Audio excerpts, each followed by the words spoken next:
আসসালামু আলাইকুম। আপনারা সবাই কেমন আছেন? আশা করি অনেক ভালো আছেন। আল্লাহ তাআলার অশেষ রহমতে আমরা অনেক ভালো আছি, আলহামদুলিল্লাহ। তো প্রতিদিনের মতো আবার নতুন একটা ব্লগ শুরু করলাম। আর আজকের ব্লগটা হলো আমি মানে বেশ কয়েকদিন ধরেই আমার এই জিনিসগুলা মানে একজন বলেন, আর যে বিষয়টা ভিডিও বানাবো সেই বিষয়টা হলো আমার বাড়ির কাজ নিয়ে। যদিও বলতে চাইছিলাম না, কিন্তু কিছু কিছু মানুষ আছে, আমি যখনই আমার ঘরের মানে আমার বিল্ডিংয়ের দেখাই তখনই আমাকে এসব কথা বলে, তখন অনেক কষ্ট লাগে। আর বিশেষ করে আমরা বাড়িতে সবাই আজ ভালো আছি, সুস্থ আছি। মা আর আমি সকাল থেকে অনেক কাজকর্ম করছি, তো সেই কাজগুলো আপনাদের সাথে শেয়ার করব। আর সর্বোপরি হলো কথা হলো আমার বড় ননদ আমাকে কত টাকা দিল ঘর তোলার জন্য, আমার ননদদের টাকার উপরে আমি কি কি করি আর মানুষকে কি কি দেখাই সেটা বলবো। তো যাই হোক, আজকে তো বাড়িতে মিস্ত্রি আসছে, রান্না বান্না চলতেছে। আর আপনাদের সাথে রোজার মাসে, যেহেতু রোজার মাস, আমার কণ্ঠটাও বসে গেছিলো। রোজার মাস আপনাদের সাথে ভিডিও আপলোড করা হয়, কারণ রোজার মাসে খাওয়া দাওয়া বলতেই কিন্তু শুধু ইফতারের সময়। আলহামদুলিল্লাহ আমার তানহা হলো 3টা রোজা রইছে। তো আমাদের বাড়িতে 4 জন মিস্ত্রি কাজ করে, তার ভিতর হলো একজন মিস্ত্রি রোজা থাকে।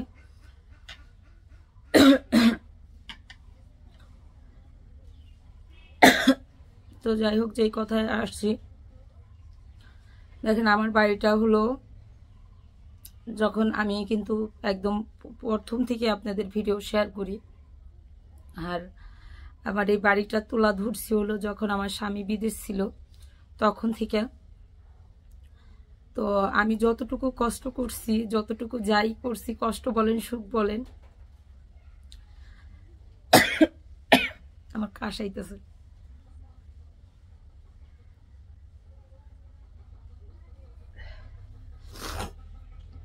তো বাইরে অনেক হলো ধুলা, হ্যাঁ, ধুলার কারণে আমার গলার ভিতরে মনে হইতেছিল যে ধুলা ঢুকতেছিল, এই জন্য কাশাইলো।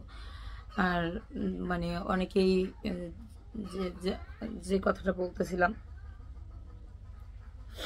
আমার স্বামী বিদেশ থাকতে এই ঘরটা তোলা ধরছে, শুরু করছে।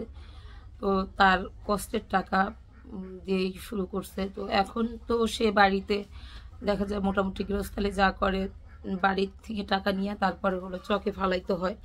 তো মোটামুটিভাবে আমি যতটুকু ইনকাম করি আমার আর্নিংয়ের উপর দিয়েই, মানে আমার ইনকামের উপর দিয়ে এটা চলে। তো আমি যখনই ভিডিও দিই তখনই আমাকে মানে কিছু লোক আছে, তারা কমেন্ট করে যে ননদদের টাকায় বিল্ডিং করে তারপরে ফুটানি দেখায়, বিল্ডিং শেয়ার করতে আসে, যে আমার বলে, আমার না বইলা ননদদের বল, মানে এরকম করে আমাকে বলে। আসলে আমার ননদরাও আমার এই ভিডিওটা দেখবে, আপনারাও দেখেন। আমি আমার যতটুকু কাজ, আমার যতটুকু হেল্পের দরকার ততটুকু হেল্প আমি নিছি। আর আমি যে তাদের টাকা দিয়ে ঘর তুলছি, এটা আপনাদেরকে বলছে যে তাদের টাকা দিয়ে আমি ঘর তুলছি। আমার সুখ দুঃখের ভাগিদার তারা, সবাই আমার সুখ দুঃখের ভাগিদার। এজন্য আমি যে তাদের টাকা দিয়ে আমার ঘর তুলবো, তাদের টাকা দিয়ে আমার ঘর তুলে দিব, সেই কথাটা যে মানে যারা বলেন, তারা আমি জানি না কোন ধারণার উপরে থেকে বলেন, কিভাবে এই কথাটি বলেন। কারণ আমি, আমার স্বামী আর আমি যতটুকু কষ্ট করছি, যতটুকু যাই করছি, আমরা পরিশ্রম করে তারপরে হলো ওই ঘরটা তুলছি। হয়তো বা ধরেন আপনার থেকে আমি 50,000 টাকা ধার নিলাম, সেই 50,000 টাকা তো আমার দিতে হবে। আমি এই ঘরটা তোলার সময় আমি কিছু টাকা ধার নিছি। ধরেন যে বিদেশ যাওয়ার সময়, বড় একটা কিছু করার সময় কারো থেকে ধার নিতে হয়, তো আমি দিয়ে দিব, সেজন্যই কিন্তু আমার ধার নেওয়া। তত মানে আমার ছোট ননদ মিমের থেকে আমি 1 লাখ টাকা নিছি, আর আমাদের তানজিলার থেকে টাকা নিছি। তো আমারকে তারা যে মানে যে টাকাটা দিছে, এই টাকাটা তো আমার দিয়ে দিতে হবে বলেন। আর এই টাকাটা তো ওরা আমাকে একবারের জন্য দেয় নাই। আর আমি এছাড়া আমার যা ছিল তা দিয়ে আমি করছি। আমার এই ঘরটা তোলার জন্য যারা বলেন তাদের কোনো ধারণাই নেই। আমার এখনো মানে আমি যখন ছাদটা ঢালাই দিলাম তখন 10 লক্ষ টাকা আমার লাগে গেছে। এই যে গত 1 মাসে আমি এটার পিছনে আরো 2 লক্ষ টাকা মনে করেন যে এটার পিছনে আমি খাটাইলাম। তো আমার শাশুড়ি মার যে ঘরটা, সেই ঘরটা আমার ননদ বড় ননদ অনেক দিন আগে থেকেই বলে, আপনাদের বলে যে আমার মাকে আমি একটা ঘর তুলে দিব, আপনারাও বলেন যে তিশা আপু একটা ঘর তুলে দেন, সবাই বলে। তো আমি কিন্তু আমার শাশুড়ি মার জন্য আগেই ঘর, যে আমার শাশুড়ি শ্বশুরের রুমগুলো আগেই আমি করে নিয়েছিলাম। তো তারপরেও থাকে না, অনেক মানুষের অনেক ইচ্ছা থাকে, আমার ননদের ইচ্ছা আছে, আমার শাশুড়ির ইচ্ছা আছে যে তার রুমটা, আমরা একটা রুম দিব, তারপরেও তার আর একটা রুমের দরকার, 2টা রুমের দরকার, যেহেতু তার মেয়েরা আছে। তো এই জন্য আমার বড় ননদ যতটুকু টাকা লাগছে, ধরেন 2 লাখ 3 লাখ যা লাগছে সব টাকাটুকু আমার বড় ননদ দিছে। আমার বড় ননদের টাকা দিয়ে তারপরে হলো আমার শাশুড়ি মার যে রুমটা সেটা করছে। আমাকে যে বলেন যে আমার রুম আমি মানে আরেকজনের টাকা দিয়ে করছে, আমি 3 লাখ টাকা শুধু নিচ্ছি, 10 লাখ টাকা লাগছে, আমি 3 লাখ টাকা নিচ্ছি। আমি একটা মেয়ে মানুষ হয়ে যতটুকু কাজ করি এর ভিতরে মনে করেন যে হয় না যে নিজের সব টাকা দিয়ে আমি সব কাজটুকু করতে পারবো। আমি হলো জাস্ট 3 লাখ টাকা নিচ্ছি হলো তানজিলার আর মিমের মিলাইয়া। তো ওদের টাকাও আল্লাহর রহমতে দিয়ে দিব, যখন আমার হবে তখন দিয়ে দিব। এখন মনে করেন যে আমার ঘরের যে কাজগুলো রয়েছে সেই কাজগুলো আমার আরও ইম্পর্টেন্ট। যখন মনে করছিলাম যে ছাদটা ঢালাই দিব আমার ঘরের কাজ শেষ হয়ে যাবে, আলহামদুলিল্লাহ আমি শান্তি।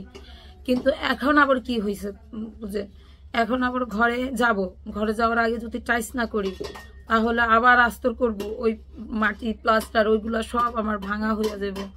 মানে এই চিন্তা করে আবারও মনে করেন যে আমার দরকার হলো এটাকে ভালোভাবে যেন একটু, মানে যদি ঘরে ঢুকতে দেরিও হয় তাহলে টাইস করার দরকার। তো এইভাবে ভাবে ভাবে ভাবে আমার টাকা খরচ হইতেছে। আলহামদুলিল্লাহ সবাই অনেক সাপোর্ট করেন, এর জন্য যতটুকু ইনকাম করি ততটুকুর ভিতরে করার চেষ্টা করি।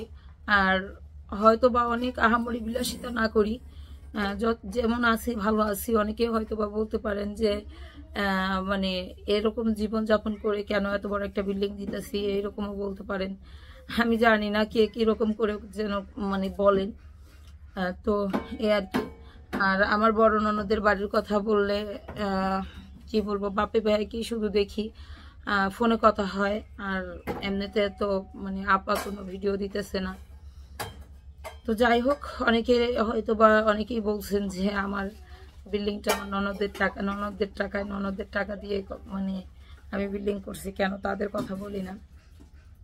হ্যাঁ, খারাপও বলেন নাই যে তাদের টাকায় করছি, কারণ তারা তো 1 লাখ হোক 2 লাখ হোক দিচ্ছে, কিন্তু সেই টাকাটা আমার দিয়ে দিতে হবে মানে তাদের টাকাতে আমি করি না।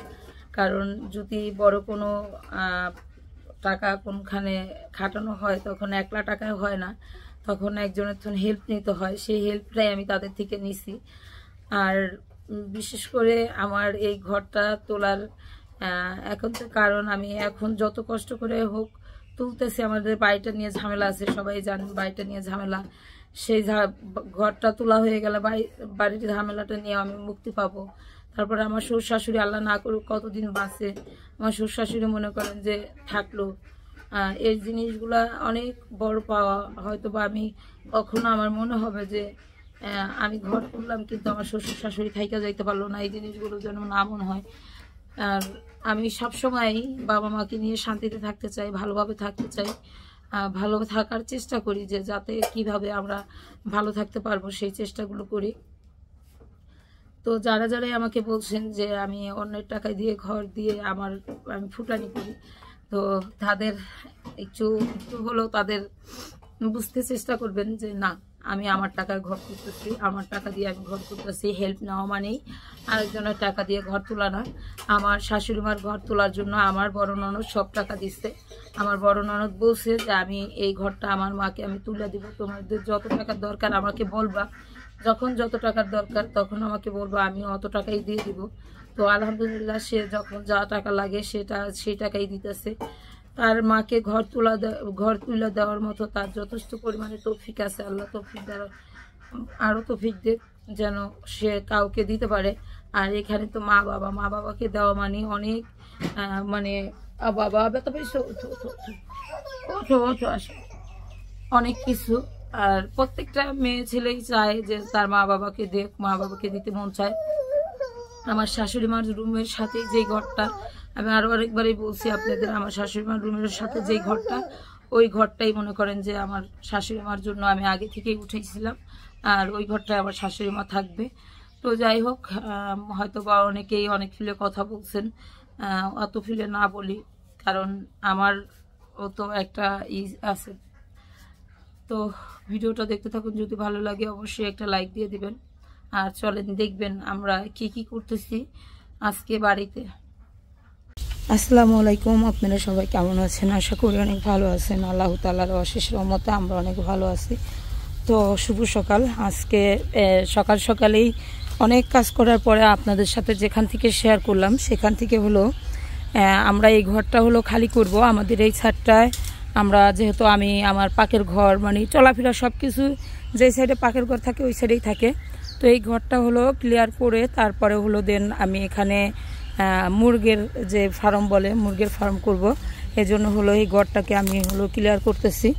আর এই বেড়াগুড়াগুলা সব কাইটা কুইটা তারপরে হলো এখানে টিন নেট মানে মুরগির ফার্মের জন্য যতটুকু দরকার ওই জিনিসগুলো হলো করব। এই জন্য হলো এই জায়গাটা পরিষ্কার করে নিতেছি এই আর কি।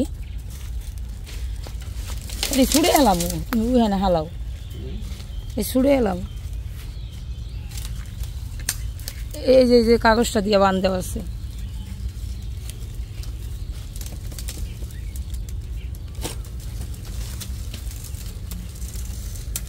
আর কি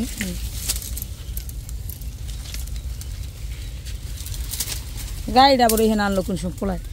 আর এই ঘরটা আপনারা সবাই জানেন মিম হলো উঠাইছিল, এই কাঠকুটগুলো এগুলো সবই মিমের। মিম তো আর এইগুলো এখন আর নিবে না। আমাকে একদিন বলছিল যে ভাবি এই ঘরটাকে আপনারা সুন্দর করতে পারেন, রান্নাঘর উঠাইতে পারেন, কারণ এটা যদি রান্নাঘর উঠাই তাহলে কিন্তু আমার অনেক দূর হয়ে যাইব। এই জন্য হলো ওইটা রান্নাঘর নিব, মানে ওই যে ইটা যেখানে রাখা ওইখানে হলো রান্নাঘর নিব, আর এখানে হলো মুরগির ফার্ম করব। আমি এই জায়গাখানি পুরাখানি হইলো ই করব, কি বলে হ্যাঁ এটা ইয়েথুন কাজ চালাই দাও, কাটা যাবো না। উলিতে দইরা এই যে এই সাইডের খড়িগুলো একদম শেষ করে দিছে বুঝছো।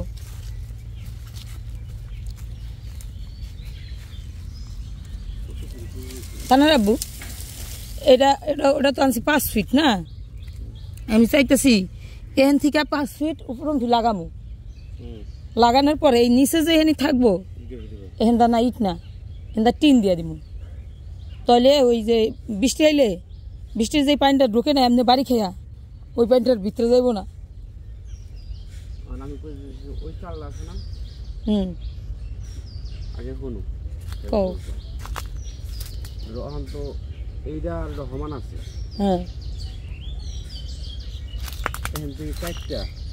হ্যাঁ রাখলাম। হ্যাঁ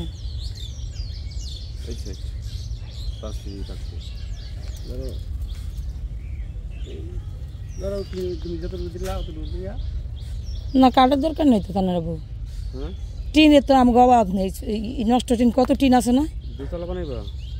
দোতলা বানাম কিনে গা তোমার 5 ফিট থাকা উপরে যতটুকু থাকবো অতটুকু আবার টিন মেরে দিব না। এটা করতে হবে এটা থাকবোই, ধরো যদি ডালটা না দিয়ে নি পানিটা তো সমান মাছ কেন করে থাকবো। ওখান যে ইট আছে খুঁড়ি দিয়ে গাড়া আছে যে মাছে। আর যদি মনে করো ওই সাইডে ধরো ওই সাইড ডাল দিলাম একটা সিস্টেম, ওই সাইডে ডাল ওই সাইড উঁচা থাকবো এই সাইডে ডাল থাকবো। ডাল থাকলে মনে করো ওখান থেকে 7-8 ইঞ্চি ডাল দেবো কম দিল বড় তাহলে বড় না নাহলে তো পানিটা মনে দমাই থাকো। তুমি খুঁড়ি কাটতে চাইতেছো, খুঁড়ি কাটতে দিব না কাটলে ধরো ধরো ওখান আছে ওখান আছে ধরো যাতে না আছে আছে এখান থেকে ধরো যদি টিন দাও কত দিবা এত দিতে পারো টিন এই ডালে রুকাই ডালে খালে দিতে আর ওই সেটা ওরকম থাকবো।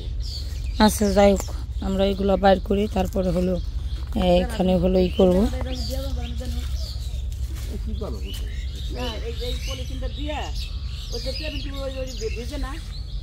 মা ই করি তারপরে এলো টিন টিন উড়াই দেওয়া যাবে না, ওখানে বেশি টিন লাগবে না, 3 হান টিন লাগবে।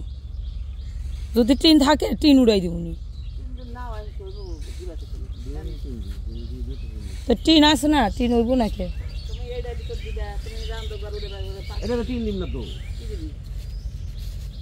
এটা চালে চাল তো ওই যে ওটা বান্ধাই ওই যে নাগলা 8টা টিন লাগবো। 8টা টিন লাগবে বলে হ্যাঁ সুজি 8টা টিন দেখি কদুর কদুর হয় ওটা 12 ফিট দেওয়া ছিল না। হ্যাঁ 12 ফিট তো নাকি? হ্যাঁ না 8 ফিট। তো যাই হোক, এই আমরা এই কাজগুলো করব সেটা আপনাদের সাথে শেয়ার করলাম। তো চলেন কাজগুলো করি, তারপর আপনাদের দেখাবো কিভাবে কি করতেছি।